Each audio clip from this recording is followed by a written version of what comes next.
Afastamento, bom dia. Bom dia, colega. Bom dia. Iniciada a gravação. Agora também passo a ver o desembargador Aderson. Botei a minha imagem aqui também para que também seja visto, né? Ô, Deoclésio, bom dia. Bom dia. Bom, gente, iniciando aqui os trabalhos, um bom dia a todos. Desejo que nosso desempenho hoje saia contente, não tenhamos nenhuma dificuldade, possamos desenvolver nossos trabalhos regularmente. Nossa sessão hoje é a última sessão do ano, né, de forma virtual, inclusive, e infelizmente, com a presença última do desembargador Oliveira na sessão da Câmara Especializada. A nossa pauta tem 2 processos, mas antes da gente iniciar o julgamento, eu peço que a Isabel Fernanda nos leia a ata da sessão anterior. Bom dia a todos. Ata da 13ª Sessão Ordinária de Julgamento da 4ª Câmara Especializada Civil, realizada no dia 12 de dezembro de 2023, publicada no Diário da Justiça 9.731, disponibilizada 18/12/2023, publicada 19/12/2023, até a presente data não foi impugnada. Praça a apreciação de Vossa Excelência. Abra a oportunidade para alguma impugnação. Na ausência de impugnação, declaro aprovadas, vamos para a pauta de hoje. Hoje nós temos 2 processos, uma ampliação de quórum, que eu acredito que a gente vai dar preferência a ele, e depois teremos um processo no qual eu nem poderei funcionar, e eu passarei a presidência ao desembargador Oliveira em seguida. Mas vamos fazer o primeiro. Isabel, por favor, anuncie o processo. Presidente. Diga, desembargador Oliveira. É que no primeiro, a ampliação de quórum é para o primeiro, mas no segundo, Vossa Excelência é impedido, aí nós teremos que contar com o contributo de alguns dos colegas, o desembargador Aderson ou o doutor Dioclésio, né? Eu não sei como ficaríamos com a escolha aí, ficaria entre eles mesmo, porque, claro, os dois são ocupados, mas eles decidem entre si quem vai ficar, porque eu não quero fazer qualquer escolha. O desembargador Oliveira estaria à disposição. Pronto, perfeito. Então, o desembargador Aderson permanecerá no segundo processo, tendo em vista que Vossa Excelência será impedida. Então, devolvo a palavra a Vossa Excelência para que prossigamos. Obrigado. Isabel, anuncia aí o processo, será julgado agora. Pois não, desembargador. É um agravo de instrumento 075003627/2023, origem Teresina, 8ª Vara Civil, agravante Ana Beatriz de Moraes Souza Nunes, advogado Horácio Lopes Mozinho Neiva, agravado Instituto de Ensino Superior do Piauí, Uninova FAP, advogado Ernesto Lopes dos Santos, relatoria do desembargador Oliveira. Tá. Antes de passar para o relator, o advogado me procurou e queria levantar uma questão de ordem. Isso, desembargador presidente. Diga. Doutor Horácio? Não, o doutor Ivan, tem subestabelecimento no Ivan, né? Isso. Tá. Aí depois eu passo até meus dados, viu, doutora Isabel? Constar também na ata, tá bom? O senhor manda por WhatsApp, doutor Ivan, tá bom? Perfeito. Bom dia a todos. Cumprimentar aqui o presidente, né, dessa 4ª Câmara Especializada Civil, da qual estendo os meus cumprimentos aos demais desembargadores, né? Doutora Isabel, senhora secretária, procuradora de Justiça, senhora Terezinha, né, também que eu estendo meus cumprimentos, demais colegas advogados presentes, né? Sim, primeiramente, eu quero dizer que é uma honra, né, participar aqui do último dia de trabalho do ano, né, da sessão, e também de despedida do nosso excelentíssimo desembargador Oliveira, né, ao que eu tenho a honra aqui, né, de estar participando dessa última sessão, e agradecer, né, como advogado e cidadão, desembargador Oliveira, pelos seus relevantes serviços prestados, viu, ao nosso judiciário, ao nosso estado do Piauí, e dizer que o senhor sempre conduziu os seus trabalhos como desembargador com maestria. Então, agradecer aqui pelos seus serviços prestados ao nosso judiciário, desembargador Oliveira. Doutor Ivan.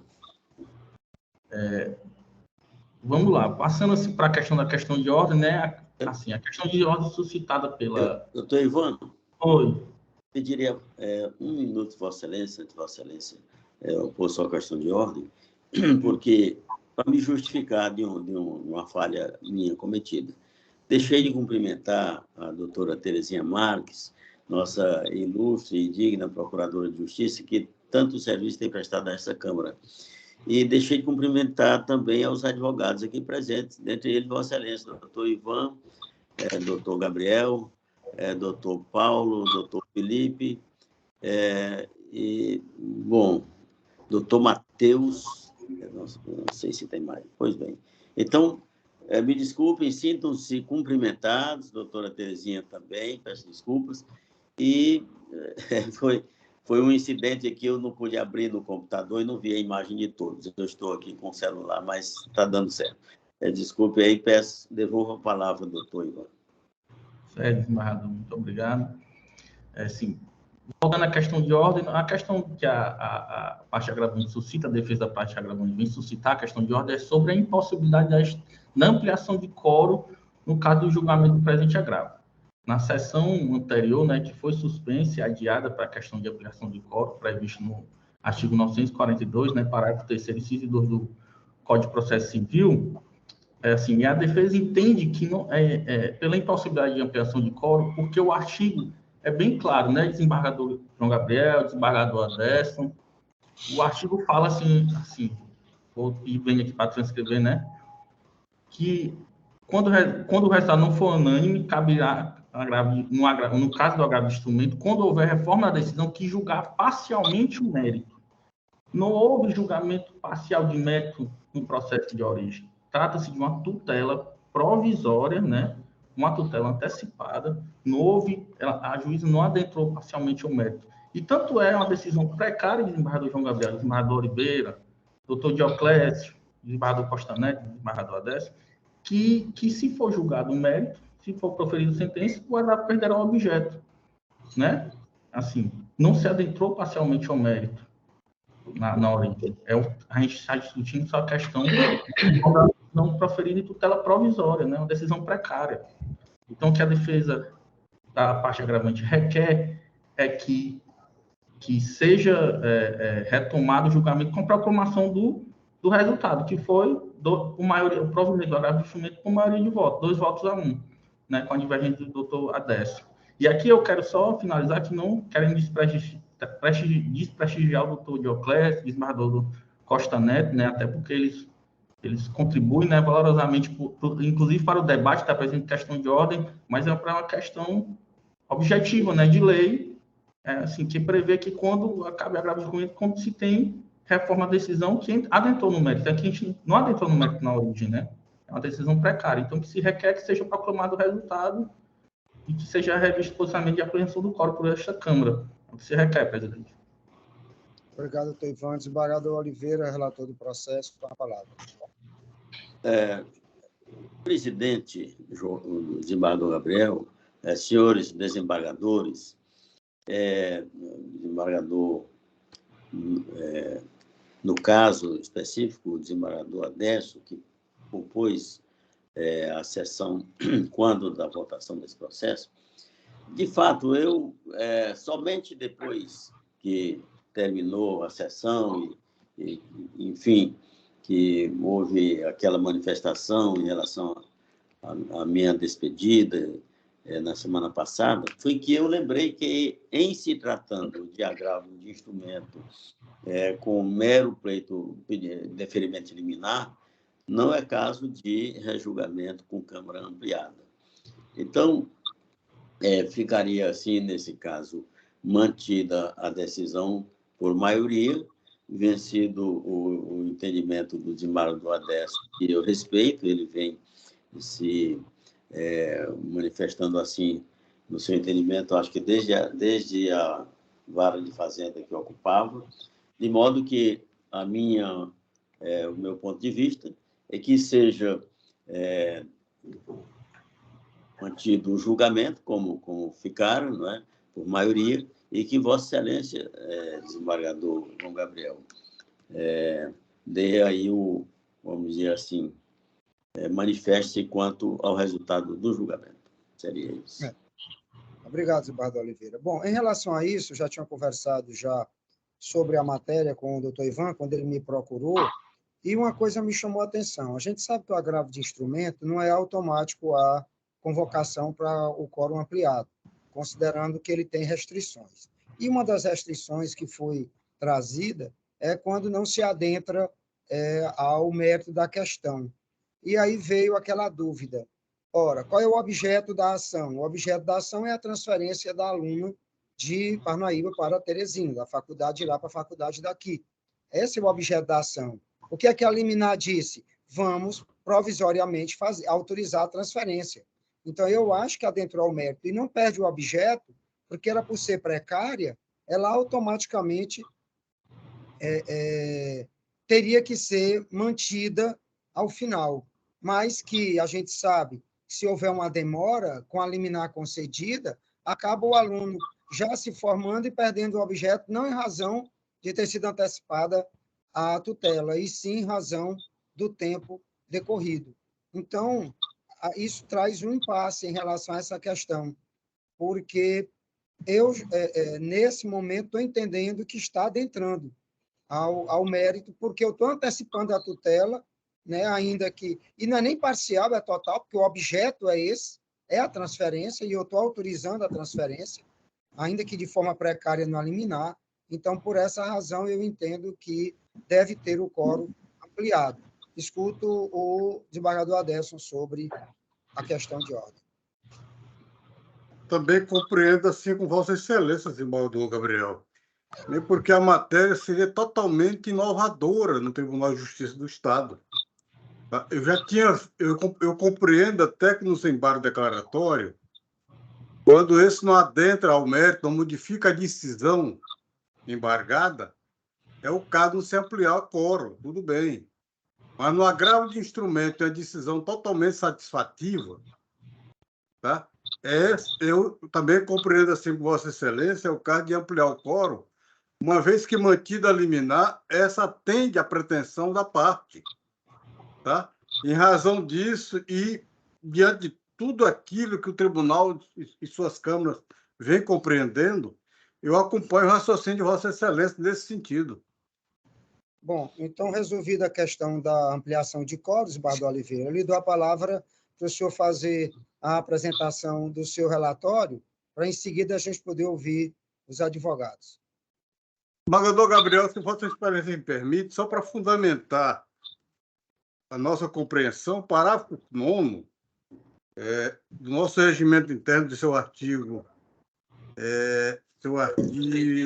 366, ele já fala, quando o resultado da apelação e dos demais recursos que interferiram no resultado desta não forem unânimes, sejam eles de mérito ou não, e independentemente de a sentença apelada ser de mérito ou não, o presidente do órgão julgador procederá à convocação de novos julgadores para, na mesma sessão ou em outra a ser designada, proferirem votos para confirmar ou reverter o resultado do julgamento já iniciado, com a inclusão em pauta da apelação neste último caso. Parágrafo com redação dada pela Resolução 295 do ano passado. Daí, com base nesse entendimento, para fundamentar, corroborar o entendimento de Vossa Excelência, que eu compartilho nesse momento. Eu só acrescentaria em relação a isso, eu não usei como fundamento esse dispositivo, porque ele é específico para a apelação. E, no caso aqui, nós estamos discutindo um agravo de instrumento que tem uma norma específica no CPC. Não, desembargador Gabriel. Quando o resultado da apelação e dos demais recursos. Eu entendo que os demais... Mas, independente disso, o CPC está acima do nosso regimento interno. Mas essa questão já foi resolvida e a gente já vai dar seguimento ao processo. Desembargador Oliveira, o senhor que é o relator, quer fazer algum relatório ou quer deixar apenas só se manifestar no voto? O relatório é curto, desembargador Gabriel, e assim nós vamos para a compreensão do doutor Costa Neto, desembargador Costa Neto, que vai ter vamos dizer assim,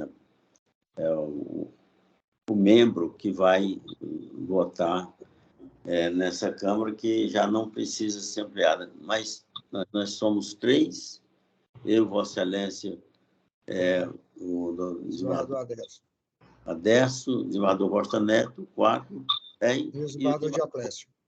Dioclésio, exatamente. Então, para que o desembargador Dioclésio e o desembargador Costa Neto, que não conhece as nuances do processo, passe a ler o relatório. Trata-se de agravo de instrumento interposto por Ana Beatriz de Moraes Souza Nunes, em face de decisão proferida pelo juízo da 8ª Vara Civil da Comarca de Teresina, Taus, e ação ordinária movida pela apelante contra o Instituto de Ensino Superior do Piauí Limitado. Na decisão recorrida, o juiz do acordo não concedeu a tutela antecipada requerida na origem pela agravante para fim de transferência de curso superior. Insatisfeita, a agravante interpôs o presente recurso na petição ID aqui mencionada. Inicia suas razões destacando ser aluna do curso de Medicina do Instituto de Educação Superior do Vale do Parnaíba, IESVAP, com sede na cidade de Parnaíba. Afirma que, ao mesmo tempo em que iniciou o curso de Medicina na cidade de Parnaíba, foi acometida de uma doença psicológica grave, de transtorno depressivo e ansiedade, CID-10, F32, CID-10, F41, CID-10, F41-0, na qual, além de medicamentos necessários ao controle e convivência familiar, tem sido fundamental a melhoria do seu quadro, notadamente a relação de proximidade que a agravante possui com sua genitora, a senhora Maria das Graças de Moraes Souza Nunes. Nesse sentido, sustenta a necessidade de proximidade com a família nesse momento de dificuldade na saúde e requer a transferência do curso de medicina para a instituição de ensino superior agravada, no caso a Uninova FAP, em razão da necessária mudança da mãe pelos próximos 4 anos, em decorrência da eleição da mesma para o cargo de deputado estadual. Aponta documentos atestando a eleição da mãe da parte agravante e argumenta que as duas IES fazem parte do mesmo grupo econômico. Afirma que a transferência da residência da sua unidade familiar para a cidade de Teresina, Piauí, em decorrência da eleição da mãe para o cargo de deputado estadual, se afigura como fundamento capaz de justificar a aceitação e transferência pela IES Uninova FAP e o consequente deferimento da liminar hora pleiteada. Afinal, destaca a presença dos requisitos justificadores da concessão da tutela antecipada pleiteada para determinar que a instituição de ensino agravada realize a transferência do curso de medicina. Para não me alongar muito, nós concedemos a liminar, né? E o processo veio a julgamento, já há conhecimento de que eu e o desembargador Gabriel votamos pela concessão, pela concessão definitiva da liminar, né, pela transferência, e o desembargador Aderso tem entendimento divergente, que vai naturalmente se manifestar logo após, né? Devolvo a palavra a Vossa Excelência. Obrigado, desembargador Oliveira. Com a palavra, o advogado da agravante. Bom dia novamente a todos, né? Ao externo, os cumprimentos ao presidente dessa 4ª Câmara Especial Civil, né? Desembargador Oliveira, desembargador Aderso, né? Com julgamento. Assim, como dito bem no relatório, brilhante relatório do desembargador Oliveira, né? Trata-se de agravo de instrumento interposto contra a decisão proferida pela doutora Cleide na 8ª Vara Civil, né, que indeferiu o pedido liminar para possibilitar a agravante, né, estudante do curso de medicina, a transferir seu curso, né, se matricular provisoriamente aqui na Faculdade de Medicina Teresina, no Nova FAP, em razão, assim. A juíza indeferiu o pedido, né, sob o argumento que não poderia, sobre intervir o judiciário na autonomia universitária e na organização administrativa da universidade, né, da faculdade.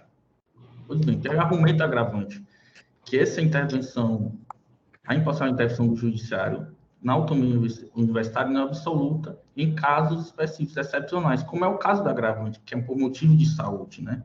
A agravante iniciou o curso de medicina, né, que foi o sonho dela, mas ela apresenta um quadro de saúde grave, né, que deve ser observada. Ela juntou, salvo engano, 3 laudos psiquiátricos, né, que atestam que ela tem essa enfermidade, depressão grave, transtorno, né, depressivo, transtorno de pânico. Então, aí, em razão disso, os laudos psiquiátricos são claros, né? Ela tem, como medicamento, tem uma evolução, mas o acompanhamento familiar, ele é essencial. Então, com a mudança da família toda para Teresina, em razão da mudança da mãe, que foi eleita deputada, né? Consequentemente, teve que vir embora, né, toda a sua família, ela não poderia ficar, os psiquiatras são claros, não poderia ficar sem o apoio da família.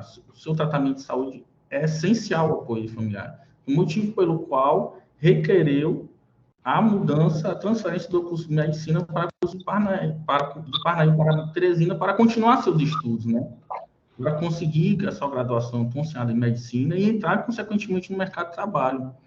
Vários precedentes desses tribunais, né, já são nesse sentido, de que, considerando o caso de saúde, né, constatado o caso grave de saúde, é possível flexibilizar, né, esse princípio da autonomia universitária. E também aqui devemos observar que deve ser garantido o acesso à educação, o direito constitucional à educação. Então, o que se requer, né, presidente, aliado nas provas, já as provas, né, contundentes junto nas autas, é que seja dado provimento ao agravo e que seja reformada a decisão de primeiro grau, possibilitando a transferência, a matrícula da provisória da agravante, é o que se requer. Obrigado. Tem algum advogado habilitado, Isabel Fernanda, pelo agravado?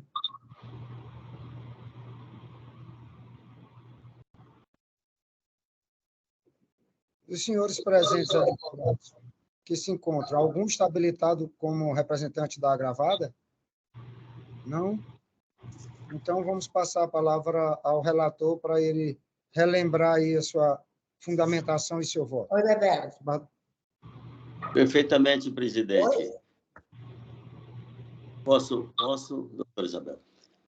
Passo o meu voto, então. Inicialmente, cumpre destacar que a presente demanda se amolda às hipóteses de cabimento da espécie recursal, conforme disposto no artigo 1015 do Código de Processo Civil, e me abstenho de ler, que trata exatamente do cabimento do agravo de instrumento, nos casos de tutela provisórios. Por conseguinte, em se tratando de recurso deposto em face de decisão que negou pedido de tutela provisória, formulado na origem, perfeitamente cabível o agravo de instrumento. No caso em exame, insurge-se agravante contra a decisão que não concedeu a tutela antecipada requerida na origem para fim de transferência do seu curso de ensino superior em medicina para a instituição de ensino agravada. No tocante ao requisito necessário para a antecipação da tutela, na ação, o Código de Processo Civil prevê em seu artigo 300 que a tutela de urgência será concedida quando houver elementos que evidenciem a probabilidade do direito e o perigo de dano ou o risco ao resultado útil do processo. Por conseguinte, é necessário verificar, no caso concreto, se existe a possibilidade do direito alegado pela agravante como disponível, evidenciado por meio dos fundamentos fáticos e jurídicos por ela deduzidos, e o perigo de dano apto a ensejar ameaça ao resultado útil perseguido no processo, no caso do perigo in mora. Pois bem, no caso de análise, entende que a questão presente, que estão presentes os requisitos autorizadores da medida antecipatória. A probabilidade do direito resta evidenciado ante a comprovação da condição de saúde da parte agravada, a qual reclama uma maior proximidade com a família e, notadamente, com a mãe. Com efeito, a recorrente padece de doença psicológica grave, de transtorno depressivo e ansiedade, conforme as CIDs aqui, em número de 4 constante, a qual demanda a utilização de medicamentos, bem como reclama a proximidade da unidade familiar, a fim de viabilizar o êxito no tratamento. Soma-se a isso a necessidade da mudança da residência de sua mãe, em decorrência da profissão, fato que impõe seja supracitado mais presente na cidade de Teresina. Além disso, a agravante encontra-se regularmente matriculada no curso de medicina do Instituto de Educação Superior do Vale do Parnaíba, IESVAP, estando nesse ponto apto à transferência pleiteada. Igualmente, acha-se evidenciado o perigo em mora, eis que a demora na concepção do exame necessário ao objeto da lide certamente acarretará um grave risco à saúde da apelante, bem como compromete o seu desenvolvimento acadêmico, tendo em vista que o período de aulas logo terá início e a demora coloca em risco o acompanhamento das disciplinas. Isso foi uma decisão proferida ainda no final do primeiro semestre, né? Ela começou o segundo semestre aqui em Teresina, em agosto. A reversibilidade da medida também é evidente, uma vez que a agravante, se vencida, poderá assumir o risco e retornar à IES de origem, o que se afigura desaconselhável sob o ponto de vista médico. Ademais, a medida não ensejará qualquer prejuízo financeiro à agravada, no caso, a faculdade local, a considerar que a requerente deverá suportar as mensalidades do curso junto à instituição de ensino. Por conseguinte, entende-se que deve ser considerada, nesse momento processual, a gravidade da enfermidade que acomete a agravante e a necessidade dela permanecer no seio familiar e poder dar continuidade ao seu tratamento em Teresina, por oferecer melhores condições do que a cidade de Parnaíba, em observância aos direitos fundamentais da estudante esculpidos na Constituição Federal. De fato, é importante registrar que a Constituição Federal, em seu artigo 206, inciso 1, determina a necessidade de continuidade das instituições de condições para o acesso à permanência na escola. Em conclusão, não obstante as instituições de ensino superior possuírem autonomia na definição de suas políticas de transferência, entende-se que a presente causa recursal merece solução que privilegie o bem-estar e a saúde da discente, sem que haja prejuízo à concretização do seu direito à educação, circunstância que, inclusive, poderia vir a agravar seu quadro clínico. Enfim, a parte agravante deve ser advertida de que, muito embora a agravada deva recebê-la como aluna transferida nesse momento processual e aceitar mesmo em seus quadros discentes, para que a discente possa dar continuidade ao seu curso superior, devem ser realizadas as devidas adequações da matriz curricular, a fim de que se adeque àquela oferecida pela instituição de ensino. Desse modo, deve a agravante cumprir todos os requisitos de carga horária e conteúdo exigidos pela agravada, caso existam diferenças entre as duas instituições. Em conclusão, ante a presença dos requisitos que autorizam a concessão da tutela de urgência pleiteada pela agravante, entende-se que o pedido merece acolhimento. Ante o exposto, conheço no presente recurso de agravo de instrumento e dou-lhe provimento reformando a decisão agravada para conceder a tutela provisória de urgência requerida com o fim de determinar que a instituição de ensino reagravada realize a transferência do curso de medicina da parte autora agravante até o julgamento do mérito da ação. Ou seja, eu estou confirmando a liminar que eu considero antes, senhor presidente. É o meu voto. Obrigado, Zibardo Oliveira. Eu, como o seguinte a votar, eu mantenho a mesma posição adotada na sessão, no sentido de acompanhar o relator, e vou apresentar aqui, só a título de esclarecimento, 3 informações que eu acho relevantes. A primeira dela é que, apesar da lei que rege a matéria no tocante à transferência de alunos, ela não trazer a previsão da questão de saúde, nós temos o direito constitucional à saúde e acrescento mais, além deste, nós temos a questão da unidade familiar. E aí vem uma outra questão que talvez tenha ficado mal entendida em relação à minha primeira manifestação na sessão anterior, é que quando eu fiz referência à eleição da mãe da menina, é mostrando que o fato que a afastou da mãe se deu não em razão de vontade própria, e sim em razão de algo muito acima da vontade dela, que foi a eleição da mãe que a obrigou a mudar de domicílio. E aí a menina precisava também, em razão da unidade familiar e em razão da saúde, mudar de domicílio. E o último fator, que também parece que não ficou bem compreendido, ficou parecendo que a mesma, pelo menos no voto, ficou parecendo que seria a mesma faculdade, é a mesma mantenedora, o mesmo grupo econômico, o que traria a impossibilidade de prejuízo para o grupo, considerando que a aluna permanecerá pagando as mensalidades. Feitos esses esclarecimentos, eu acompanho Vossa Excelência. Desembargador Aderson. Pois não, eu renovo meus cumprimentos a todos. Compreendo perfeitamente os argumentos apresentados pelos dois ilustres desembargadores, mas como na sessão anterior, eu até justifiquei, pedindo todas as vênias para divergir, eu queria manter muito fiel ao meu entendimento. Nós não estamos diante de um caso isolado de transferência. Tá? São casos que, de forma recorrente, chega ao fórum, né, ao Tribunal de Justiça, em grau de recurso, com alunos quando utilizam desses argumentos para solicitar a transferência entre instituições privadas. Tá? No caso aqui, espécie, o argumento é um problema de saúde, né, em razão da eleição da mãe. A mãe é deputada estadual no Estado, tem uma base em Parnaíba, segundo eu entendi, tá? Mas todos nós sabemos que o argumento é até certo ponto um pouco frágil.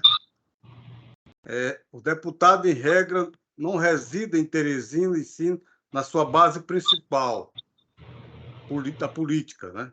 Um argumento apenas fático, mas o meu argumento, para mim usar divergir, é justamente um argumento legal, tá? Um argumento com base na Lei de Diretriz de Base da Educação, na Lei 93/94.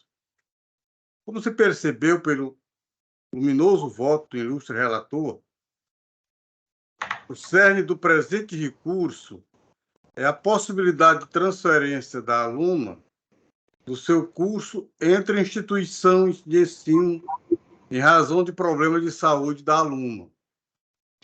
Por bem, eu entendo que a transferência de estudante entre faculdades particulares somente é possível nas hipóteses previstas no artigo 49 dessa Lei de Diretrizes de Base da Educação, a Lei 93/94 de 97, necessitando, portanto, do preenchimento, e eu já disse lá na sessão passada, de alguns requisitos ali previstos nesse dispositivo legal. Ou seja, a existência de vaga e a submissão a processo seletivo. É o que diz a lei. Conforme leciona a própria Lei de Base de Educação, a Lei 93/94, nesse dispositivo que eu me referi, e no dispositivo seguinte, o artigo 50, diz que as instituições de educação superior aceitarão a transferência de alunos regulares para cursos afins na hipótese de existência de vagas e mediante processo seletivo. As transferências ex officio dar-se-ão na forma da lei. O artigo 50 da mesma lei diz que as instituições de educação superior, quando da ocorrência de vagas, abrirão matrícula nas disciplinas de seus cursos a alunos não regulares que demonstrarem capacidade de cursá-las com proveito, mediante processo seletivo prévio. A matéria é muito recorrente, como eu já referi, tanto no primeiro grau, como em grau de recurso para esse tribunal. Nesse caso, em particular, a parte recorrente, agravante, não demonstrou a existência de vaga para o curso que integra na instituição de ensino requerida e ainda não se submeteu ao processo seletivo para suprimento de vaga existência, ou seja, o argumento apresentado por ela é o de saúde.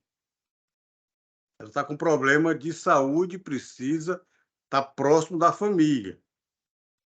A resignação da parte recorrente, diante da decisão da juíza primeiro, não encontra fundamentação plausível, uma vez que não se mostra razoável determinar a instituição de ensino superior a matrícula em curso onde não existem vagas excedentes, que de fato acarretará prejuízo aos demais alunos regularmente matriculados ou outros que pretendem transferir, talvez utilizando o mesmo argumento.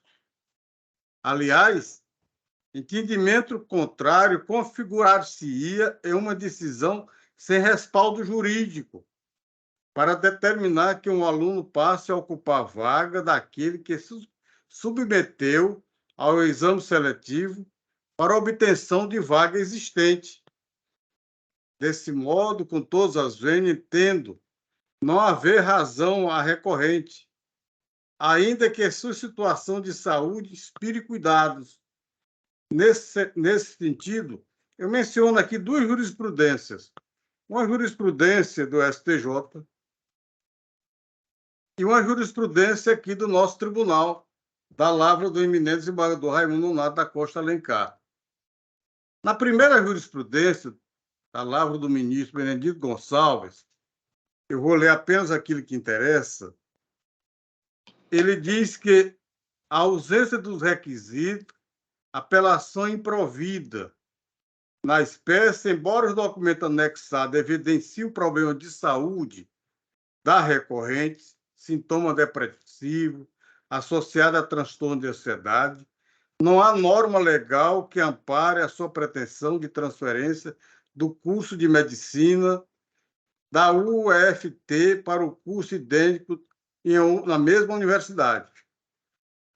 O desembargador Raimundo Nonato da Costa Alencar, em decisão, aqui no nosso TJ, na 4ª Câmara Especializada, assim, coincidentemente nessa mesma Câmara, ele diz processo civil, agravo de instrumento, ação de conhecimento, transferência externa entre faculdades particulares, pedido de antecipação de tutela, denegada no juiz ACOR, com base no artigo 49, que eu fiz a leitura há pouco, da Lei 93/94, a ausência do FUNS Boniuri, denegação, diz o eminente desembargador, a transferência externa de aluno entre faculdades particulares somente é possível dentro das hipóteses legais previstas no artigo 49 da Lei 93/94 de 97, o qual exige a existência de vaga e o processo seletivo.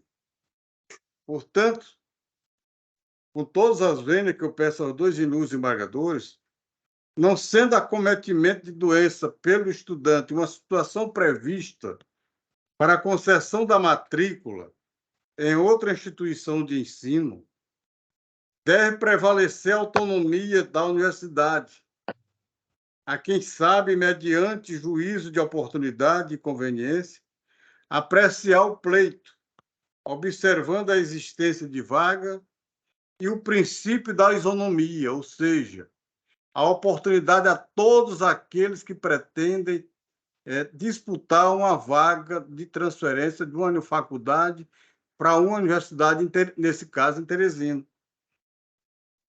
Resta, portanto, no meu entender, no meu sentir, com todas as vênias, aos dois ilustres embargadores, descaracterizada a probabilidade do direito defendido pela parte recorrente, que pudesse justificar a transferência do curso entre as instituições superiores de ensino. Com esses argumentos, senhores embargadores, e com todas as vênias, eu divirjo de Vossa Excelência no sentido de não conhecer do agravo de instrumento, revogando assim a decisão liminar já anteriormente deferida pelo eminente desembargador relator. É com meu voto, senhor desembargador presidente. Obrigado, desembargador Aderson, excelente e brilhante voto. Eu só queria, ao final, um esclarecimento. O senhor não está conhecendo ou o senhor está negando provimento? Só para que os outros colegas possam acompanhar. Está sem som, desembargador Aderson. Eu não estou conhecendo o agravo de instrumento, estou mantendo a decisão de Pisa, a revogação da liminar deferida. Então, no caso, é não conhecendo, não é negando provimento, não, né? Não é indeferindo a liminar, no caso. No caso, é não conhecendo mesmo, como se não coubesse o recurso. Como não cabeça o recurso. Nesse caso, nós estamos jogando já o agravo de instrumento. Nós estamos julgando Isso, o agravo de instrumento. Tá? Nós não estamos conhecendo do agravo de instrumento, revogando a decisão liminar. Tá ótimo. Agradeço. Desembargador Costa Neto, seu voto, por favor. Então, vem ao desembargador Aderson. Minha decisão, certamente, é pelo acompanhamento do voto do desembargador Oliveira, que bem fundamentou seu voto com amplo embasamento jurídico. Obrigado, desembargador Costa Neto. Desembargador Dioclésio. Meus cumprimentos a Vossa Excelência, que preside essa sessão. Meus cumprimentos ao desembargador Oliveira, desembargador Costa Neto, desembargador Aderson, doutora Terezinha, doutor Ivan. Meus cumprimentos a todos. Inicialmente, eu vejo que a matéria já teve apreciação por este tribunal. E o último que eu vejo aqui, o processo número 081-4290-50, 2018, de relatoria do desembargador Olímpio, salvo engano, não, já de 2022, de relatoria do desembargador Olímpio, que guarda uma certa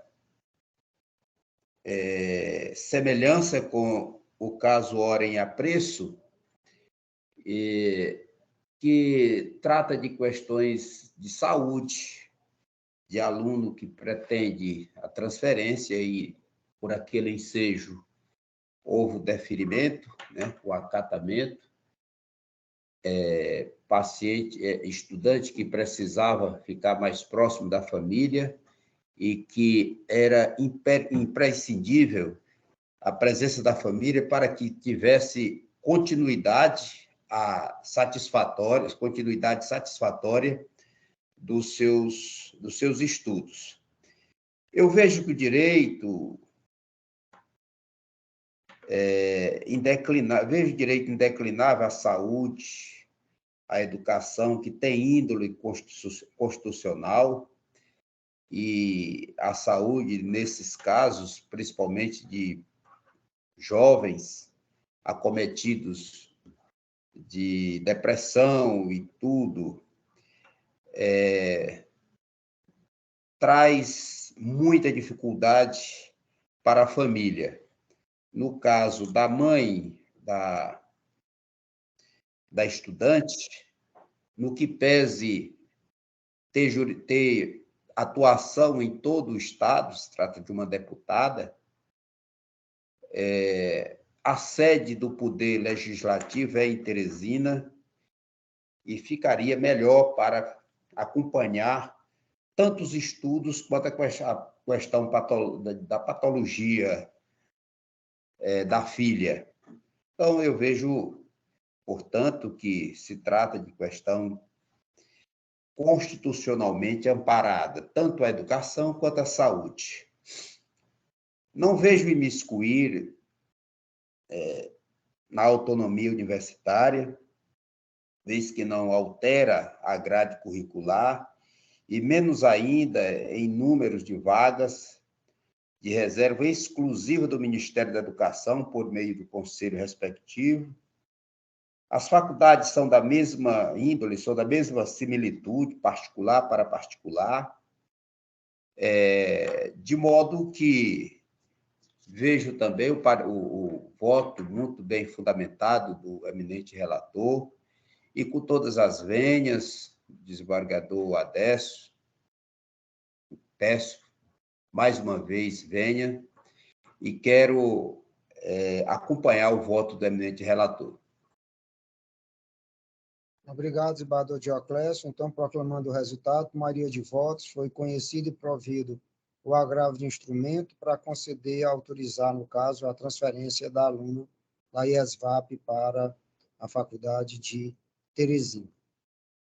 No caso, senhores, nós julgamos esse processo, agora nós temos um segundo da pauta, no qual eu não poderei atuar, e eu passo, então, a presidência para o desembargador Oliveira, que é quem vai relatar e presidir o ato. Aqui eu agradeço o desembargador Dioclésio pela participação, pela ajuda, contribuição, ele está sempre conosco aqui, né, sempre que necessário, e, como ele disse, convocado, na verdade, convidado, né, para compor aqui a Câmara, e o desembargador Aderson continua conosco para participar deste processo. Desembargador Oliveira, com a palavra.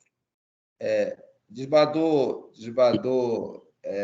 João Gabriel, quero aqui agradecer as deferências e ao desembargador Oliveira dizer que é uma satisfação, né, gaude, né, para mim participar da última sessão em que o eminente desembargador atua neste tribunal, né? Fico feliz não por ser a última, mas por estar junto com o desembargador Oliveira. Nós estamos sempre à disposição, né? Mas o quórum se encontra completo, o desembargador Aderson sempre solícito também, está e vai continuar, né, na ampliação do quórum. Eu peço minhas escusas também para me afastar e a Câmara continuar no seu ritmo normal. Obrigado, desembargador Dioclésio, por ter comparecido. Obrigado pela referência ao fato de poder contribuir com esse humilde relator na resolução da sua última sessão como desembargador da ativa deste tribunal. Agradeço a Vossa Excelência e um bom dia. Um abraço a todos. Bom dia. Feliz Natal e um ano novo próspero. Obrigado. Muito bem, presidente João Gabriel, assumo a presidência neste processo em que Vossa Excelência é impedido, né, informando que há um pleito de retirada de pauta, na verdade, não de retirada, mas para adiamento para a sessão seguinte, pleito formulado por doutor Mauro Oquendo, que nós estamos indeferindo já em despacho no processo, por considerar que não existe apenas o doutor Mauro habilitado nesse processo, mas também uma outra advogada, a doutora Bruna Castelo Branco. E assim eu estou levando o processo a julgamento, né, tendo em vista que não há razão qualquer para o adiamento. Trata-se do processo que senhores desembargadores Costa Neto e desembargador Aderson, a quem eu também agradeço. Oliveira, o senhor me permite ter um pedido de sustentação do doutor Paulo, que vai substituir o doutor Felipe. Eu já não estou vendo aqui na sala, se ele ainda tem interesse em fazer a sustentação. Eu só estou anunciando o processo que ainda não apregoei, né? Então, a partir do que o processo seja apregoado, o advogado poderá se habilitar. Aliás, poderá se apresentar na tribuna. Uma ação de investigação de paternidade, uma apelação de número aqui 0025-275, o final é aquele comum, é normal, o apelante é Antônio Luiz de Holanda Rocha e apelado Felipe Porto da Silva. Eu pergunto se algum advogado de alguma das partes deseja fazer sustentação oral. Desembargador Oliveira, bom dia. Requeiro a sustentação. Também. Perfeito. Pelo apelado. Pelo apelante, eu. Pronto. Vossa Excelência tem a palavra pelo prazo, doutor Paulo. Perfeito. No caso, pelo apelante sou eu, doutor. Perfeito? Eu, Gabriel. É o doutor? Gabriel Ataíde. Doutor Gabriel Ataíde. Então. Perfeito. Muito obrigado, Excelência, da 4ª Câmara Especializada Civil, eminentes julgadores, que eu saúdo na pessoa do presidente, excelentíssimo senhor doutor desembargador José Ribamar Oliveira, o qual presto também as minhas homenagens e agradecimentos pelo exitoso trabalho desempenhado junto ao Tribunal de Justiça do Estado do Piauí, ilustre procuradora de Justiça, doutora Terezinha Jesus, excelentíssimos senhores serventuários de Justiça e colegas advogados, os meus sinceros cumprimentos, afetuosos e sinceros cumprimentos neste último dia antes do recesso forense. A guisa de relatório, serei bem breve. Trata-se, como visto, de uma ação de investigação de paternidade, com pedidos cumulados de indenização por danos morais e abandono afetivo, além do pedido de adiantamento de legítima, em que o requerente, o senhor Felipe Porto, pleitear em face do senhor Antônio Holanda, ora apelante. Dentre esses pedidos, temos pedido de reconhecimento da paternidade biológica em substituição à paternidade socioafetiva barra registral, anteriormente já consolidada, a indenização por danos morais por abandono afetivo, e também foi requerida, quando, no juízo originário, a condenação do réu em indenização equivalente ao valor supostamente adiantado aos demais filhos. Após contestação e a devida instrução processual, o juízo de primeiro grau proferiu sentença na qual afastou-se as indenizações por danos morais e decorrência de abandono afetivo. Também se negou o pedido de indenização por adiantamento de legítima, mas foi julgado procedente o pedido de reconhecimento da paternidade. E é sobre esta procedência que se insurge a presente apelação, e ela cumpre este mister impugnativo que vai ser melhor delineado a seguir. Pois bem, temos então uma contextualização necessária a ser feita a respeito deste caso. Por volta do ano de 2009, o apelante recebeu uma ligação de sua mãe, informando que um rapaz a procurara para informar que era o seu neto, no caso, filho do apelante, neto da mãe do apelante. Surpreso com a notícia, procurou o rapaz, manteve o contato e diligenciou a feitura do exame de DNA para confirmar se existiria ou não este vínculo biológico. Dada a positividade, dada a confirmação deste vínculo biológico, teve-se, então, a formação de um laço entre esses dois senhores, no caso, os Aquiles gigantes. Então, após a confirmação da paternidade biológica, o senhor Antônio Holanda chamou o ora apelado, o senhor Felipe, para não só morar em Teresina, como trabalhar na empresa do apelante, a Rocha e Rocha, recebendo salário, recebendo orientação profissional, enfim, uma alavancada na sua vida profissional e também na sua vida pessoal. É importante frisar, então, que mesmo havendo essa integração, mesmo havendo a confirmação desse vínculo biológico, o autor nunca solicitou a alteração do seu registro de nascimento. Do contrário, trouxe para Teresina o seu pai sócio-afetivo e registral, confirmando seu estado de posse de filho do senhor Ulrich Eiter, pai afetivo e pai registral. Passado algum tempo, o réu, ora apelante, foi surpreendido com a manobra do autor, que abriu empresa concorrente, levando consigo funcionários e fazendo um desvio de clientela, prejudicando de forma alcachapante a empresa do réu. Mais grave ainda, foi movida uma ação trabalhista de monta milionária, em que, ao final, resultou-se no pagamento do valor de R$120 mil. Mas, além disso, o autor também resolveu mover a presente ação de investigação de paternidade, requerendo, além da indenização por abandono afetivo, em dissonância com o jeito que o apelante o acolheu após saber da verdade biológica, bem como dizendo que ele desconhecia a paternidade. Perfeito. O mais grave de todo, a minha perspectiva, ainda é a tentativa da realização do inventário em vida do réu, solicitando a indenização por uma suposta antecipação de legítimo. No caso, eram as cotas empresariais, tentando interferir na formação e na disposição das cotas das empresas do réu. Como se vê, desse breve relatório fático do que ocorreu neste caso, trata-se de uma pretensão eminentemente patrimonial, mas maquiada de uma ação de investigação de paternidade, com fins colimados, com fins perspectivados, como foi sabeis, fins existenciais, o que infelizmente não ocorre em caso. Vossas Excelências, como se diz, a segurança jurídica ela é um fim colimado e preservado por todos os aplicadores do direito. nas relações de parentesco, não é dispensável o aspecto da segurança jurídica.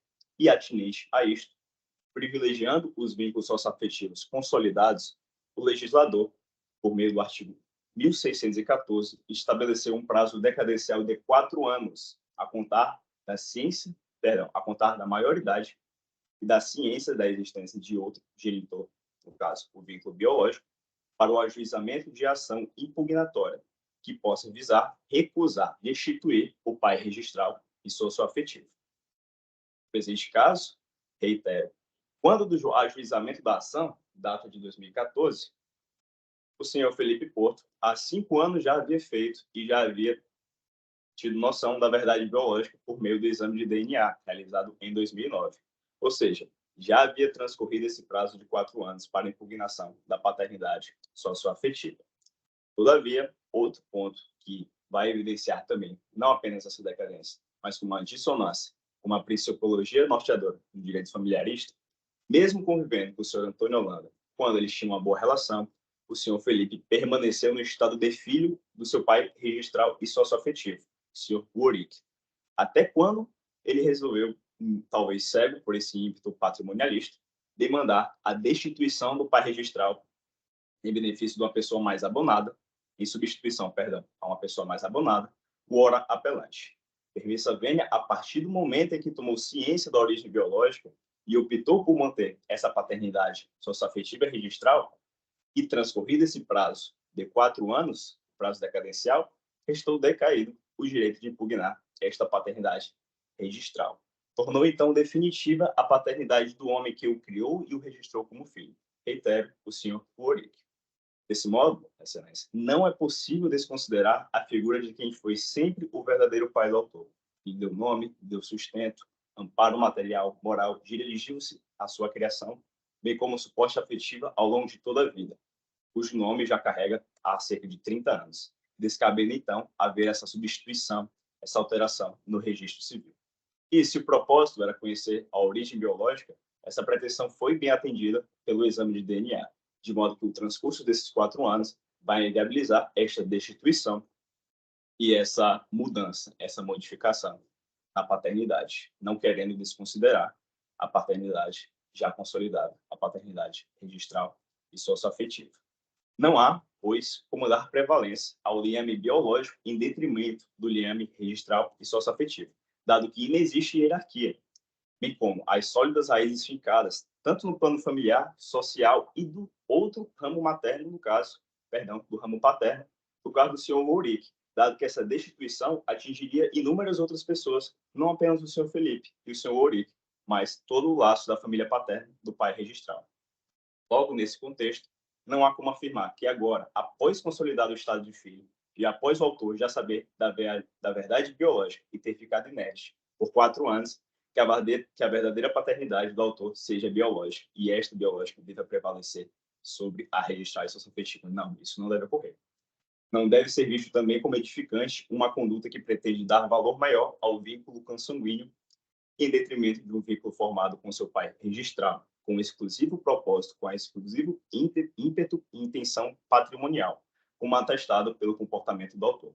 Posto isso, requeiro que não merece o autor ser contemplado por este pleito, devendo a sentença ser reformada, a fim de que o pleito seja julgado improcedente quanto ao reconhecimento da paternidade, e agradeço a todos pelo direito de sustentação oral.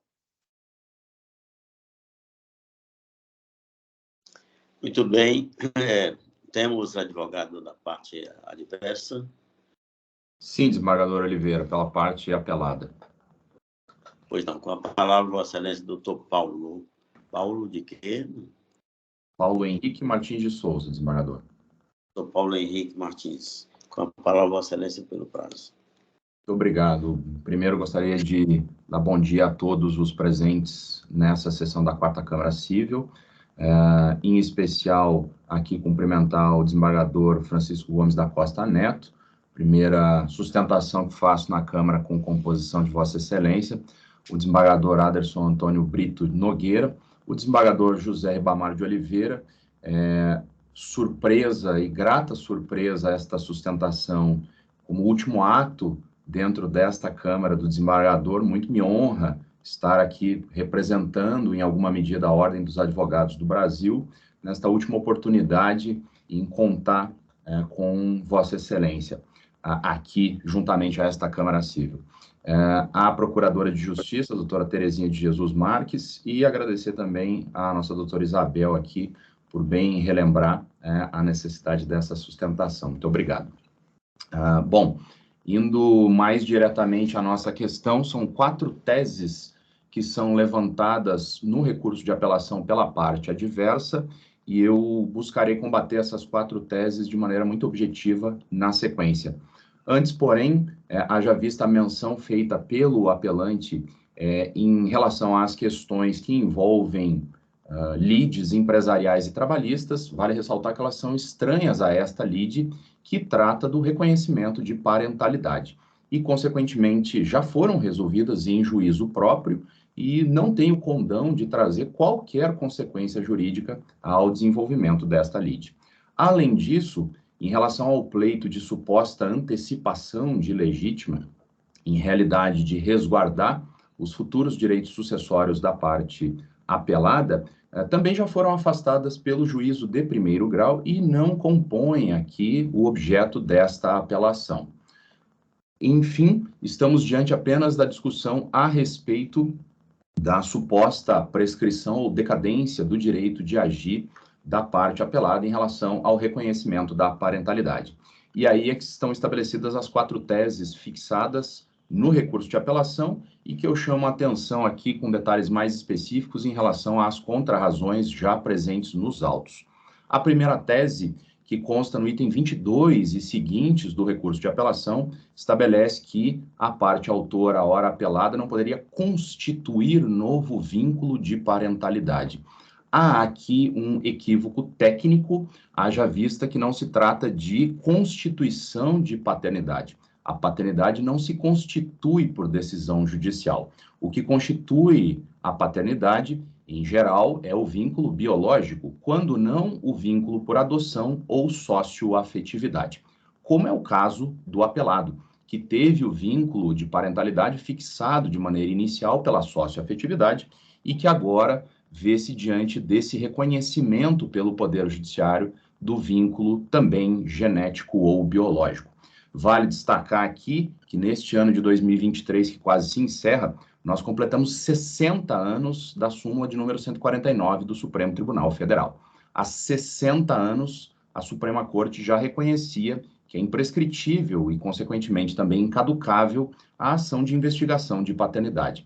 Quanto a esse ponto, sequer há que se destacar detalhes maiores, porque há mais de 50 anos morria o grande jurista e também advogado e juiz Agnello Amorim Filho, paraibano, processualista brilhante, que criou o critério de distinção de prescrição e decadência e estabeleceu as chamadas ações perpétuas.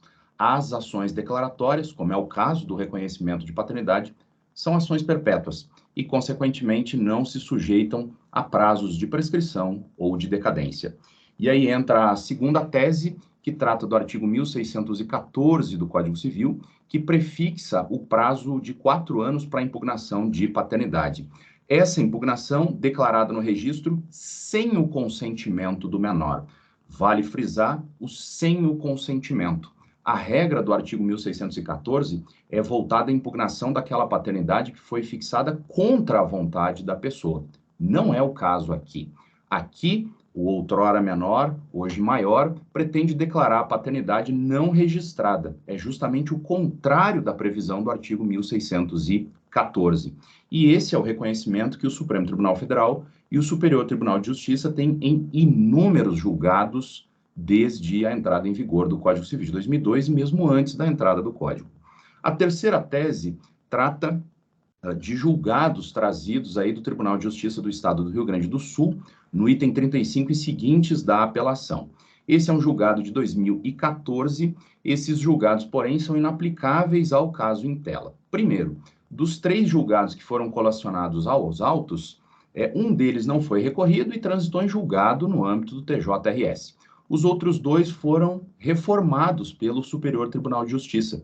Então, os 2 casos apresentados como casos a justificarem a aplicação da regra aqui foram derrubados pelo Superior Tribunal de Justiça. Vale destacar que desde o próprio ano de 2014, praticamente uma década, portanto, o próprio TJ Rio Grande do Sul não decide mais nesse sentido, se curvando a jurisprudência do Superior Tribunal de Justiça. Nós temos os casos do recurso especial de número 1.618.230, oriundo do Estado do Rio Grande do Sul, julgado em 2017, o recurso especial 1.745.411 e o recurso especial 1.167.993, todos eles do Estado do Rio Grande do Sul, todos eles julgados em sentido negativo. A quarta tese, tratada nos itens 51 e seguintes, a respeito da doutrina, doutrina que suportaria aqui o pretenso reconhecimento da caducidade do direito do autor. Cito em específico os autores Belmiro Welter, José Boeira e Maria Berenice Dias. Ambos, ou melhor, os três são notórios defensores da multiparentalidade no direito brasileiro, dizendo que não há uma prevalência entre as multiparentalidades existentes e que há, sim, uma prevalência da parentalidade socioafetiva em relação à registral nos casos das ações anulatórias de registro civil e não nas ações de reconhecimento concomitante. São duas situações jurídicas completamente distintas. Em arremate, faço parte do grupo de estudos que trata da Comissão de Reforma do Código Civil Brasileiro e agora, no dia 15 de dezembro de 2023, ou seja, há 5 dias, a comissão apresentou a primeira nota a respeito da alteração. A subcomissão de parte geral do Código Civil apresentou alterações, as subcomissões todas apresentaram as suas propostas de alteração, capitaneadas pelo presidente do Senado Federal e pelo presidente do Superior Tribunal de Justiça. Está aqui à frente o ministro João Otávio de Noronha, à frente dessa comissão, e a proposta da comissão, ainda de lege ferenda, é de alteração do artigo 1614 do Código Civil, a prever que o filho maior não pode ser reconhecido sem o seu consentimento, ponto, sem estabelecer qualquer menção a prazo. E a própria justificativa que está na alteração do dispositivo é bastante evidenciada, em uma frase simples: exclui-se um prazo decadencial anacrônico. A regra do Código Civil já foi superada por todos os tribunais de justiça do país, inclusive o desembargador aqui presente que se aposenta, o desembargador José Ribamar de Oliveira, que oficiou por 12 longos anos na vara de famílias da capital, muito tratou desse tema e já em diversas ocasiões teve contato com a doutrina, a jurisprudência, a nossa legislação pátrias a respeito da imprescritibilidade ou incaducabilidade do direito de reconhecer a parentalidade.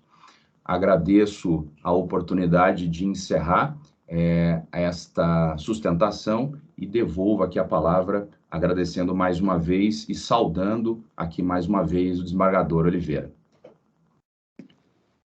Obrigado, doutor Paulo Henrique Martins.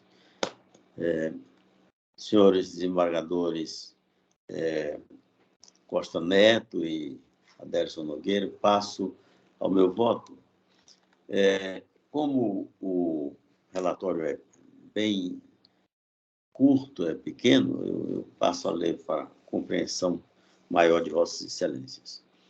Trata-se de apelação civil interposta por Antônio Luiz de Holanda Rocha contra a sentença proferida nos autos de ação de investigação de paternidade, acumulado com indenização por danos morais e adiantamento de legítima ajuizada por Felipe Porto Silva no processo número aqui constante. Na sentença vergastada, o juízo julgou procedente o pedido de reconhecimento de paternidade e improcedente o pleito de indenização por danos morais decorrente do abandono afetivo e improcedente também a indenização por antecipação de legítima. E resignado com a sentença, o requerido sustentou em seu recurso que, aspas, quando do ajuizamento da ação já havia transcorrido o prazo decadencial de 4 anos para a impugnação da paternidade socioafetiva e registral, fecho aspas. Segundo ele, aspas novamente, quando o autor, ciente de sua origem biológica, optou por manter a paternidade socioafetiva e registral por anos, fez decair o direito de impugná-la, pois deixou transcorrer o prazo para ajuizamento da ação, fecho aspas. O apelante aduz que, aspas, ainda que seja provada a paternidade biológica, não merece guarida a repercussão deste reconhecimento, mas nas esferas patrimonial e registral, ante a estabilização do vínculo socioafetivo registral. Fecho aspas. Afirmou que a adoção perpetrada pelo senhor Ourique Costa Silva é irrevogável, não existindo erro ou falsidade que justifique a anulação do ato.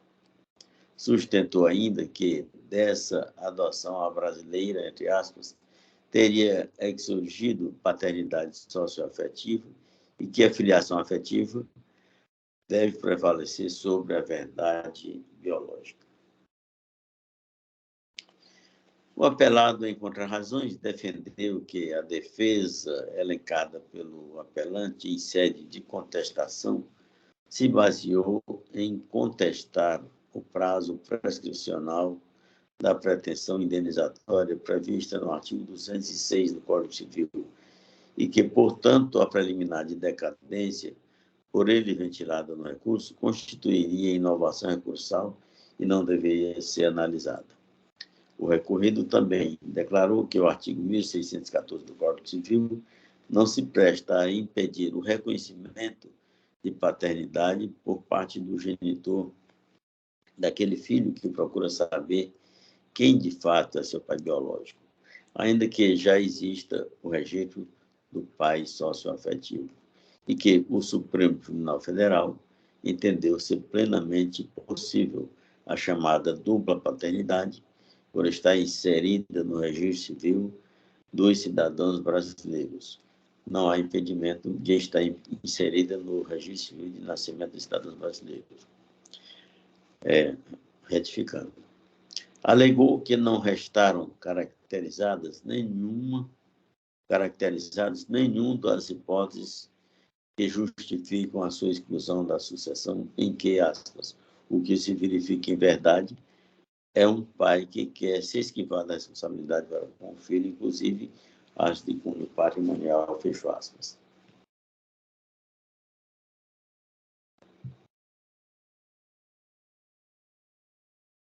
É o relatório, senhores desembargadores, passar o voto se não houver qualquer esclarecimento que deva ser feito. Preliminarmente, verifico preenchidos todos os pressupostos subjetivos e objetivos de admissibilidade, razão pela qual conheço o recurso e passo a análise do mérito. Com relação à decadência do direito à origem genética, o reconhecimento da filiação está intimamente relacionado com o princípio da dignidade da pessoa humana, na medida em que a descoberta da origem genética permite ao investigante sua identificação enquanto pessoa e parte de uma família. Tendo isso em vista, como doutrinam Luciano e Roberto Figueiredo, a investigatória de paternidade busca-se tutelar direito subjetivo, personalíssimo, extrapatrimonial e indisponível, qual seja o estado civil das pessoas. Por envolver direito fundamental, além de ter como escopo uma declaração, a aludida imprescritibilidade é visível nas pegadas do artigo 27 do Estatuto da Criança e do Adolescente e da doutrina de Flávio Tartucci. Nesse sentido, há entendimento sumulado pelo Superior Tribunal de Justiça, segundo o enunciado da súmula número 149, que reconhece que, aspas, é imprescritível a ação de investigação de paternidade, fecho aspas. Assim sendo, não deve prosperar a alegação do apelante de que existiria um prazo decadencial para o ajuizamento da ação de investigação de paternidade e que esse já teria transcorrido quando do protocolo da exordial. O prazo decadencial de 4 anos, previsto no artigo 1614 do Código Civil, aduzido pelo recorrente, trata-se de prazo para que o filho natural, que foi reconhecido como tal, sem o seu consentimento enquanto ainda era menor, conteste esse reconhecimento e não para que ele busque sua paternidade biológica. Nesse sentido, vejamos a jurisprudência. Direito civil, processual civil, recurso especial, ação de investigação de paternidade. Decisão interlocutória que rejeita preliminares arguídas pelo investigado. Agravo de instrumento que mantém a decisão. Decadência do direito do investigante. Não ocorrência. A regra que impõe o prazo de 4 anos para impugnar o reconhecimento da paternidade constante do registro civil só é aplicável ao filho natural que pretende afastar a paternidade por mero ato de vontade, com o único objetivo de desconstituir o reconhecimento da filiação, sem, contudo, buscar constituir nova relação. A decadência, portanto, não atinge o direito do filho que busca o reconhecimento da verdade biológica em investigação de paternidade e a consequente anulação do registro com base na falsidade deste. Este é um aresto da ministra Nancy Andrighi, ainda do longínquo ano de 2008. Um outro desta feita do ministro João Otávio de Noronha, que eu leio apenas a parte objetiva, que diz: o filho tem o direito de buscar sua identidade biológica a qualquer tempo, não ocorrendo decadência ou prescrição da pretensão, pois busca conhecer a verdade real e, conforme o caso, alterar o assento de nascimento. Dessa forma, não há que se falar em decadência preliminar rejeitada. Ouço o voto do desembargador Costa Neto pela rejeição da preliminar. Sem som, excelência. Está sem som, desembargador Costa. Eu acompanho o voto do relator. Desembargador Adélio Nogueira, quanto à preliminar. Quanto à preliminar de decadência, né, senhor presidente? Exatamente.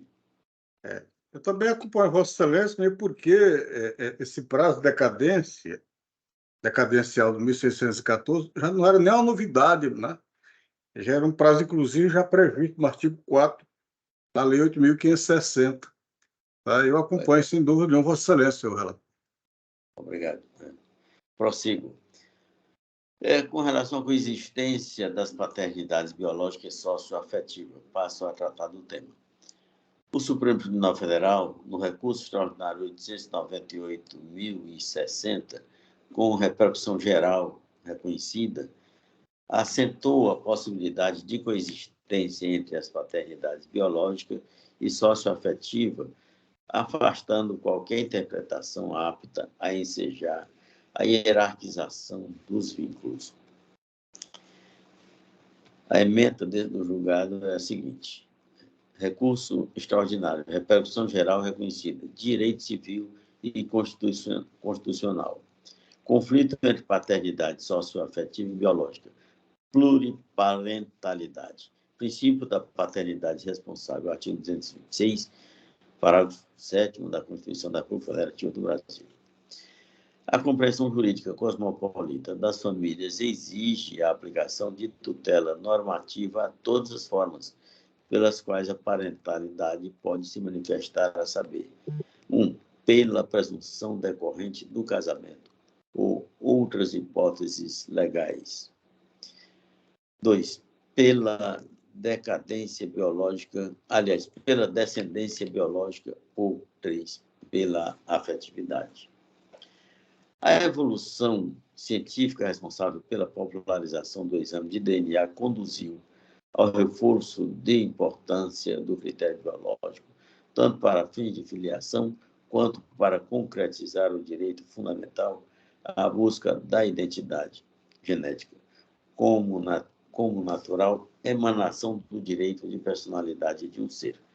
A afetividade, enquanto critério, por sua vez, gozava de aplicação por doutrina e jurisprudência desde o Código Civil de 1916 para evitar situações de extrema injustiça, reconhecendo-se a posse do estado de filho e, consequentemente, o vínculo parental em favor daquele que utilizasse o nome da família, nominatio, fosse tratado como filho pelo pai, tratatio, e gozasse do reconhecimento da sua condição de descendente pela comunidade reputatio.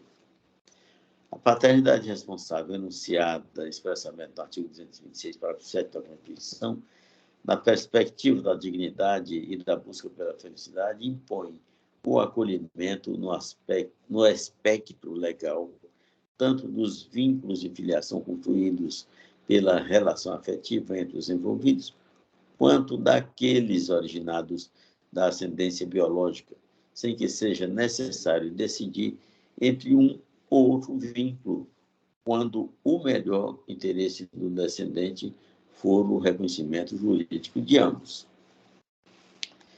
A pluriparentalidade no direito comparado pode ser exemplificada pelo conceito de dupla paternidade, dual paternity, construído pela Suprema Corte do Estado de Louisiana, Estados Unidos, desde a década de 80, para atender, ao mesmo tempo, ao melhor interesse da criança e ao direito do genitor à declaração da paternidade.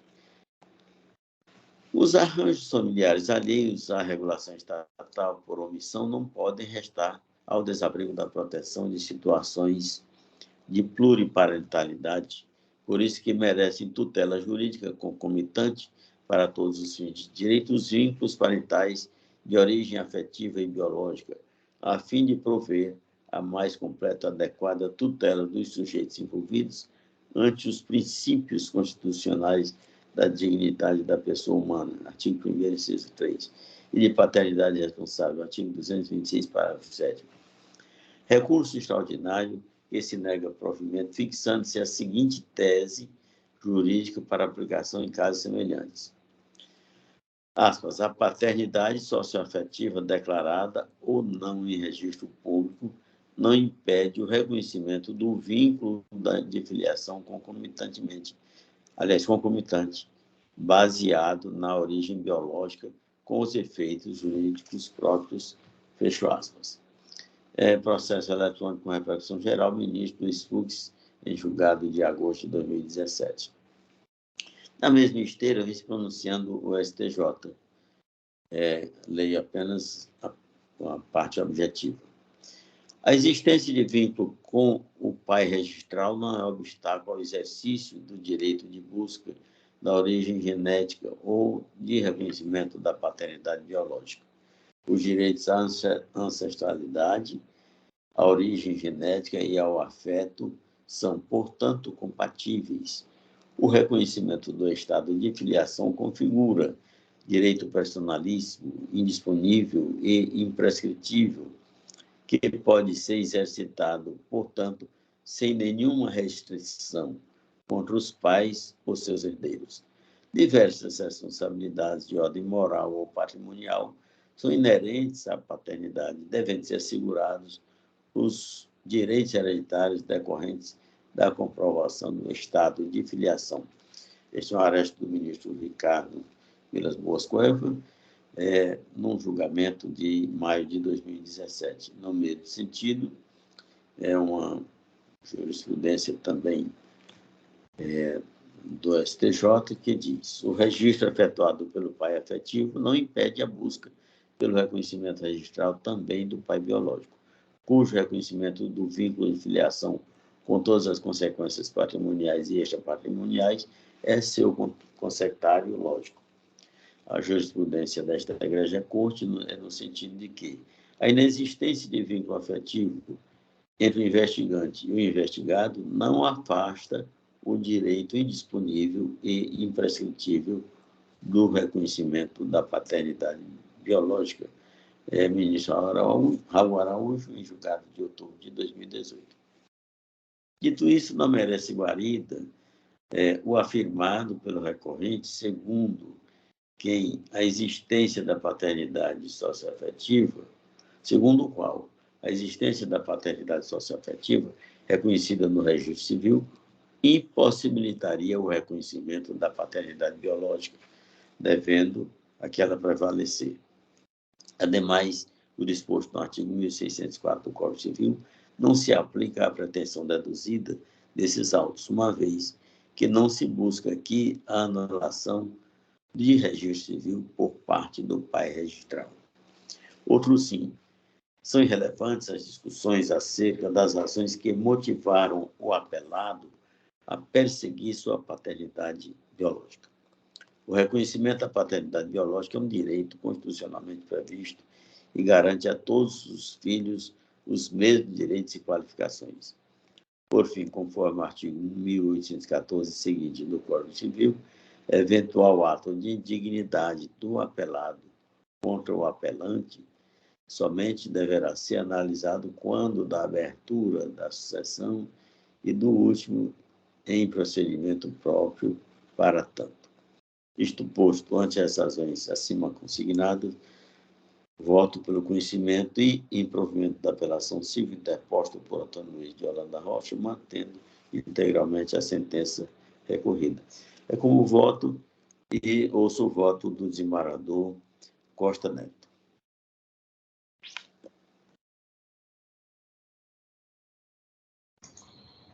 Acompanho o voto do eminente relator. Ouço o voto do desembargador Aderson Nogueira. Também acompanho Vossa Excelência, relator. A Câmara, por unanimidade, conheceu e negou o provimento ao apelo, mantendo a sentença recursada em todos os seus termos. Muito bem, declaro encerrada a presente sessão, julgados ambos os processos pautados. Devolvo, senhor presidente, a Vossa Excelência, a presidência desta Câmara de Direito, Câmara Civil, né? Quarta Câmara Civil, para que Vossa Excelência dê continuidade à finalização do julgamento dessa pauta da manhã de hoje. Obrigado, desembargador Oliveira. É com prazer que retomo aqui as palavras, novamente cumprimentando a todos. Nesse momento, a gente tem por praxe fazer não só os cumprimentos, mas os agradecimentos. E aqui eu começo pelo próprio desembargador Oliveira, aquele a quem a gente já aprendeu muito e vive aprendendo no nosso dia a dia. Ele nos recebeu maravilhosamente bem nessa Câmara, inclusive me repassou a presidência, entendendo por bem que eu deveria começar a aprender para que ele pudesse sair sossegado. O desembargador Oliveira tem uma característica, uma tranquilidade enorme. Você pode divergir, você pode trazer qualquer questão contrária, e ele está sempre com a mesma fisionomia, o mesmo semblante, a mesma tranquilidade. Desculpem, aquela fala bem tranquila, pausada. Eu preciso aprender, ele teria que ficar mais tempo com a gente, para que a gente pudesse ter também essa mesma forma de se conduzir. Eu já sou um pouco mais impetuoso, mas eu vou começar a tentar me controlar mais e acompanhar essa forma dele de agir. Isso, no dia a dia, deve ser algo muito bom para ele, vai lhe dar muitos anos de vida, muita tranquilidade para viver. Quanto aos projetos, eu acredito que ele tenha muitos, porque é uma pessoa muito ativa. Ontem eu brinquei, dizendo que quando nós viajamos, ele era acelerado. Mas acelerado no sentido de que estava sempre à frente da gente, sempre buscando algo mais, e mostrou isso na presidência. Uma coisa que os magistrados não podem reclamar é da administração que ele fez. Não só os magistrados, mas também os servidores, que foram também sempre agraciados, e que a gente espera que os outros administradores permaneçam com esse mesmo pensamento. Eu me lembro que o desembargador Adélio tinha uma oportunidade, desembargador Oliveira, se assim, que o senhor era grande, era enorme, E ele tem toda a razão. apesar das dimensões do corpo não acompanharem tanto essa sua envergadura. Mas, de qualquer forma, lhe parabenizar por esses anos, são mais de 40 anos, salvo engano, dedicados à magistratura, e que agora certamente contribuirá de uma outra forma, ou como consultor, advogado, aí nesses caminhos, nas leis jurídicas que lhe permitirão desempenhar bem o seu papel. Agradeço muito a sua presença e os ensinamentos. Aqui eu abro a oportunidade ao desembargador Costa Neto para fazer sua manifestação. Falar sobre o desembargador Oliveira, como já disse na ocasião de ontem, principalmente quando você já ouviu em plenário todo o histórico profissional, familiar do desembargador, é fácil, principalmente quando você é o último a falar, né? Como eu disse, o desembargador Oliveira, a minha amizade do desembargador não foi nessa corte. A minha experiência, a minha amizade verdadeira com o desembargador foi desde quando, eu sempre faço referência, quando eu, comandante, o primeiro tenente da Companhia de Bom Jesus do Gurgueia. Nessa época eu era concursado, tinha sido passado recentemente para o concurso de juiz, aguardando. Naquela época não só observava a ordem de classificação, né? Tinha um problema, outros métodos para se chegar, né? Bem, chegando lá em Bom Jesus, já estava com 1 ano, e cheguei onde eu fiquei 1 ano e 3 meses. Nesse meio tempo, eu conheci o desembargador Oliveira e fui receber um honroso convite dele para participar de um aniversário do filho dele, né? E aí estreitou a amizade. Passado anos, nós nos encontramos aqui diante dessa corte. Realmente não tivemos mais ainda contato, porque muito serviço, ou ainda aprendendo, que afinal de contas eu sou novel desembargador e ainda cru, né? Cheguei ativo aqui, assumi essa Câmara do desembargador Otton, ao qual fui parabenizá-lo pela oportunidade e agradecer pelo maravilhoso discurso, defesa que ele fez em meu favor. E o colega, Sua Excelência, disse: meu caro amigo Costa Neto, durante a minha passagem aí pelo tribunal, eu fui um aplicador da lei. Essa parte humanitária, tu esquece, Costa Neto, a lição que eu dou. Use o direito, porque o direito, o que quer dizer o direito? Aquilo que está certo, ou aquilo que está posto. Não vai querer usar o problema humanitário, que aí você corre o risco de não acertar. Que se você, ao pensar em agir com humanismo, você certamente corre o risco de prejudicar alguém que não está com direito. Se você for usar o coração, não tem como fazer. Você tem que olhar o lado do direito. E o direito é aquele que está posto. Nós, julgadores, só temos que analisar. São duas partes, cada um, no curso do seu processo, ele fica trazendo aquilo que lhe é favorável. E esquece daquela outra parte que lhe é desfavorável. Aí, cada julgador, nós, julgadores, em primeiro grau, fazer a perícia, o análise de cada peça a trazer. E aí, então, encontrar o direito posto. Então, desembargador Oliveira, foi gratificante esse contato com você, amigo. Embora pouco tempo, que agora que eu estou com 3 meses como desembargador e 8 meses como juiz convocado, em 2 ocasiões do desembargador Otton, que me deu essa lição, e o desembargador Alencar. E agora, há 4 meses que eu me tornei titular. Fui acolhido pelo merecimento nessa casa. Muito grato, lhe desejo muitos anos de vida, você é uma pessoa maravilhosa, comunicativa, simples. A gente aprende com os colegas que nós estamos aqui convivendo. Então, cada dia eu estou buscando, o que eu sempre disse desde o início, para mim é uma escola em 2º grau de jurisdição. Não é fácil, é um procedimento complicado, porque quando você está na Câmara, é bom, só são 2, você vai ter que fazer um relatório, de forma que você só vai convencer 2 colegas, enquanto que no plenário, o negócio torna mais complicado, porque você vai ter que conseguir a maioria dos 18, que eu comigo, né?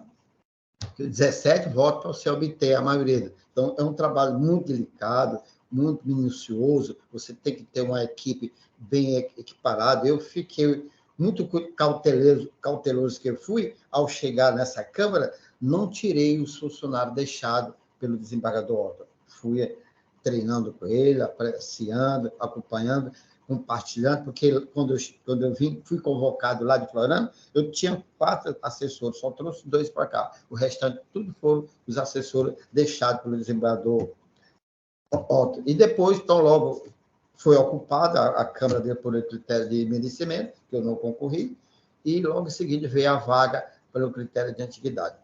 Foi bem, então, desembargador Oliveira. Muito gratificante. Você pode, como eu já disse ontem, você pode afirmar aquela expressão de que todos nós católicos conhecemos, né? Combati um bom combate, completei a corrida, porque é uma imposição legal, aos 70 anos tem que ser aposentado, nós temos que aceitar. Eu vou ter que me conformar também daqui, né? Daqui 4 anos também eu estarei me aposentando, né? Eu já vou completar 75 anos daqui a 4 anos. Né? E você guardou a fé. E guardar a fé, como eu sou ministro da Eucaristia, guardar a fé é simples, a interpretação. É você reconhecer que Jesus Cristo é o Messias, é o Filho de Deus Pai, que nós temos que acolher o que ele mesmo afirmou. Jesus disse que ele é o caminho, ele é a verdade, ele é a vida. Desembargador Costa Neto, desembargador Oliveira, muitos anos de vida para você, felicidade, um Feliz Natal e um próximo ano novo para todos nós. Amém? Obrigado, desembargador Costa Neto. Doutora Terezinha.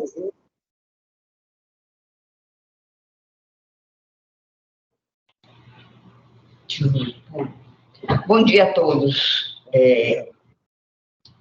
Nossos caminhos, meu e do desembargador Oliveira, se cruzaram em tempos idos, lá na comarca de São Miguel do Tapuio. E lá eu já constatei, entendeu, o bom caráter, a sensibilidade do desembargador Oliveira, como já relatei. Então, desembargador Oliveira, Vossa Excelência é um magistrado que deve se orgulhar da sua trajetória funcional. Vossa Excelência sempre cultivou amizade, respeito, credibilidade, entendeu? E, principalmente, cultivou a boa aplicação da justiça. Eu acho que tudo isso já é motivo de, ao final da trajetória, da carreira de qualquer um magistrado, ele se orgulhar e dizer para si mesmo e para os outros: cumpri bem a missão que me foi destinada. Então, é só o que eu tenho que dizer, desembargador Oliveira.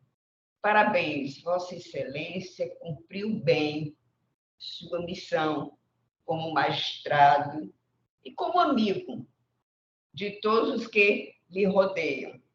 Então, Vossa Excelência pode, entendeu, se orgulhar e aproveitar, entendeu, enquanto está jovem, com saúde. Nós vamos viver assim uns 100 anos e aproveitar tudo que a vida nos ofereceu de bom. A vida tem seu lado ruim e seu lado bom. Mas eu acho que pessoas com este caráter de Vossa Excelência, entendeu? Tem muito mais coisas boas do que ruins. Parabéns. Fica a minha amizade, meu abraço, entendeu? Eu também estou caminhando para lá, viu? Em breve. Abraço. Obrigado, doutora Terezinha. Aqui eu faculto a palavra a alguns advogados que queiram se manifestar nessa despedida do desembargador Oliveira. Senhores colegas, basta levantar o braço e começar. Pois não, doutor, esteja à vontade, doutor Gabriel. Doutor Paulo. Doutor Paulo. Doutor Paulo, desculpe. Imagino que é isso, desembargador. Quero aqui saudar mais uma vez o desembargador José Ribamar de Oliveira. Acho que o tema de hoje da nossa discussão na Câmara veio a calhar com 12 anos, né, atuando no juízo das famílias, um voto brilhante aqui para encerrar a carreira com chave de ouro, e acho que também o fato de tratarmos o tema da prescrição e lembrarmos aqui a Agnella Amorim Filho, que foi advogado e depois se torna juiz, acho que abrilhanta ainda mais esse momento final. a demonstrar que todos nós, né, juristas, independentemente do lado em que estamos aqui, todos estamos em busca do mesmo ideal de justiça. E gostaria de agradecer aí ao desembargador José Ribamar pelos serviços prestados ao povo do Piauí e, quiçá, a todos os brasileiros aqui. Muito obrigado. E aqui, em que pese não tenha mandato, ajo em alguma medida, mais uma vez, em nome da Ordem dos Advogados do Brasil, desembargador. Muito obrigado. Muito obrigado, doutor Paulo. Desembargador Oliveira, nós estamos agora ansiosos para lhe ouvir. Isabel Fernanda também agora voltou, que eu estava sem enxergá-la. Isabel Fernanda, sua vez. De volta aqui, né? Bom dia a todos, renovando os votos. Eu já estou emocionada desde a semana passada, acho que tive até um pico de pressão de tantas emoções, né? O desembargador João Gabriel ressaltou uma qualidade do desembargador Oliveira que me chamou muita atenção, que não é só dele, desembargador João Gabriel. A mansidão do desembargador Oliveira é refletida também nos assessores do gabinete dele. Eu também sou mais eufórica, mais ansiosa, falo mais alto, né? E o desembargador Oliveira é aquela pessoa que ele não passa, eu acho que todo mundo que passa na vida da gente sempre leva um pouco da gente e deixa um pouco de si na gente, né? Então, para esse momento, eu tenho para dizer para o desembargador Oliveira, porque ele sabe da minha gratidão. Eu, como servidora de mais de 30 anos de casa, fui escolhida com ele para compor o time. E muitos servidores antigos da minha época também o foram. E uma vez o desembargador Alencar dissera numa sessão de despedida dele próprio que o sucesso da gestão do desembargador Oliveira podia ser resumido pela equipe que ele escolheu, mas não tão somente pela equipe, né? Pela questão das pessoas terem vestido a camisa, né? De terem sido pessoas que se sentiram gratas e que se transformaram em verdadeiros gestores, deram uma nuance nova à gestão, e assim houve todo esse destaque. Eu me considero uma dessas pessoas que vinha ocupar esse cargo de coordenadora do Pleno, um cargo extremamente de destaque, um cargo extremamente cheio de responsabilidade para uma pessoa que até então não tinha nenhuma experiência. Então, desembargador Oliveira, renovo meus votos de gratidão eterna ao senhor pela oportunidade. A coordenadoria do Pleno, eu acho que era superior até às expectativas que o senhor esperava, né? E eu fico feliz de ter conseguido, com seu apoio, vencer as dificuldades que não foram poucas e nem pequenas, e eu sou eternamente grata. Desejo ao senhor, nessa nova fase da sua vida, que o senhor seja extremamente feliz e que colha todos os frutos que foram lançados ao longo da sua caminhada. O senhor é uma pessoa gentil, educada, de coração bondoso e maravilhoso. A minha gratidão por tudo, desembargador Oliveira. Obrigado, doutora Isabel. Desembargador Oliveira, estamos agora ansiosos para lhe ouvir. Agradeço muito, desembargador Gabriel, especialmente agradeço as palavras gentis e a opinião favorável que Vossa Excelência tem sobre minha pessoa. Na verdade, eu acho que são frutos assim de uma amizade que me liga à sua família desde os tempos do seu falecido pai, desembargador Raimundo Batista, que foram meu professor no curso primário e depois na Universidade Federal. Não no curso primário, na verdade, foram examinador do antigo exame de admissão, foi isso. Ele era, na verdade, professor do ginásio particular, um ginásio na cidade de Barros, Nossa Senhora da Conceição, onde eu estudei. E de lá para cá eu tive a oportunidade de continuar mantendo amizade com alguns membros da família de Vossa Excelência, de modo que eu atribuo essas palavras de Vossa Excelência à bondade, ao seu coração generoso, né, por viver dessa forma. Muito obrigado. E com relação ao dito pelo desembargador Costa Neto, de fato, é uma longa amizade, né, vinda de cerca de 40 anos, quase, quando nos encontramos no sul do estado, na cidade de Bom Jesus. Ele já juiz concursado, esperando nomeação, mas era oficial da Polícia Militar, comandante delegado regional, e eu, no exercício da judicatura, naquela cidade da qual tenho muitas boas lembranças, né? Agradeço ao desembargador Costa Neto esse longo companheirismo de longa data. Vossa Excelência está sendo um grande magistrado que eu não conhecia ainda a sua atuação e fico feliz por poder constatar aqui nessa Câmara ao longo de alguns meses, né, em que Vossa Excelência pontifica aqui ao meu lado, né, em substituição primeiro ao desembargador Otomário, depois ao desembargador Alencar, dois grandes magistrados que Vossa Excelência substitui e com certeza está fazendo muito bem o seu papel de julgador. Com certeza tem muito a contribuir com esta Câmara e com o Tribunal de Justiça na sua missão constitucional. Agradeço muito a Vossa Excelência. E a doutora Terezinha, essa alma generosa, né, é uma pessoa que nosso conhecimento também vem de quase 40 anos, eram muito jovens, né, quando nos conhecemos.